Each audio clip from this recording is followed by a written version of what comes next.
Welcome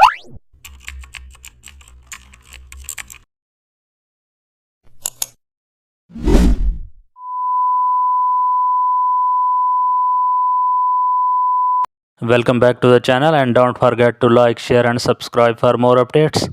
Today we are diving into an exciting tutorial how to design a fantasy portrait scene. Open your portrait and remove the background and add forest or mountains background. Paint soft purple and teal lighting on the slides. Add sparkles using the brush tool and also overlay a fog texture for dreamy depth. Use gradient map for fair style tone and also apply color lockup and select foggy night.